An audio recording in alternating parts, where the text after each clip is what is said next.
Hey there, folks. Something I haven't really talked about on this channel is my intense love of movies.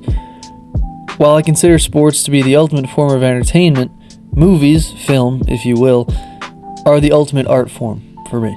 So why not combine the two? In an NFL season where it is increasingly difficult to define who is good and who is bad, let's look at things in Technicolor. So here are some noteworthy NFL teams, not all of them, if they were movies.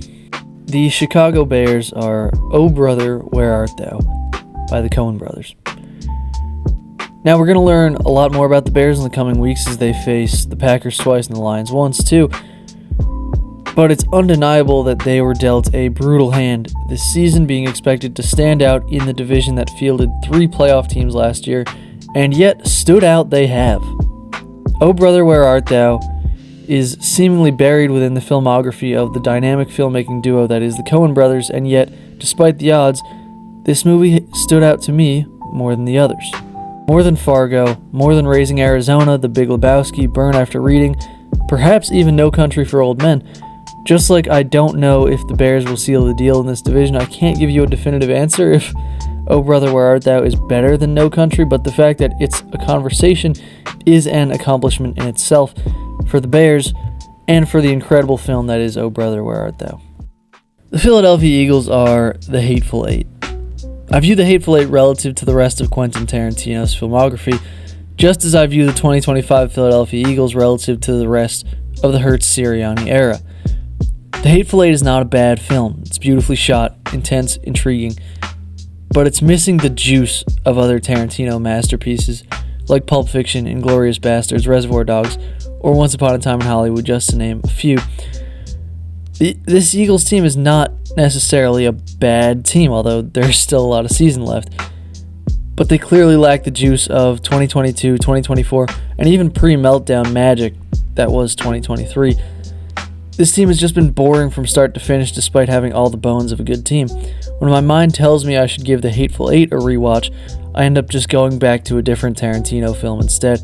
I suspect when I look back on the 2025 Eagles team, I'll find myself quickly longing for the 2024 or 2022 days when the team had the juice. The San Francisco 49ers remind me of really the production story of Iron Man. First of all, some lovely colorway parallels on this one, but the 49ers schedule has been remarkably easy this year, but the injuries they have dealt with seemed insurmountable, yet here they sit at 9-4. I like this pick because Iron Man, as a film, succeeds in a massive way despite the odds. Robert Downey Jr. was a question mark as he attempted to complete an all-time Hollywood comeback after a stint in prison. This movie risked being buried by the juggernaut that followed in the summer and The Dark Knight, perhaps a good LA Rams comp here, and Iron Man was not that popular a superhero before this film. There's a world in which Favreau and Downey packed it up and gave in when it comes to Iron Man, and I know I'm thankful that they didn't. I'm sure Niner Gang is thankful that Shanahan, McCaffrey, and co. kept going as well. The Kansas City Chiefs are Babylon. This Chiefs team might be better than last year's team. I kid you not. Babylon is kind of an excellent movie. It's flawed, yes, and fails to deliver on the name recognition of Damien Chazelle in a post-La La Land world, but the film is a victim of its time, as a lot of art is. Theater attendance is at a low point at the back end of the pandemic. It's long and has a lot of parts and characters, but I think Chazelle makes it work. It's better than the results suggest. This year's Chiefs team is similar in that sense. They're following the greatest 3-year run in the history of the NFL, which is a fair comparison for a directorial follow-up to the sensation that was Chazelle's La La Land.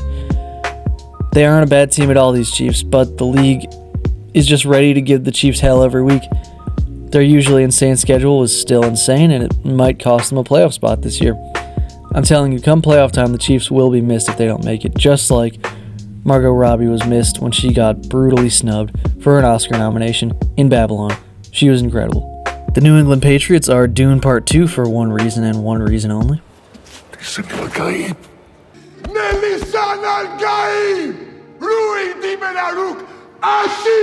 The Cleveland Browns are After Hours, which is an early Martin Scorsese film.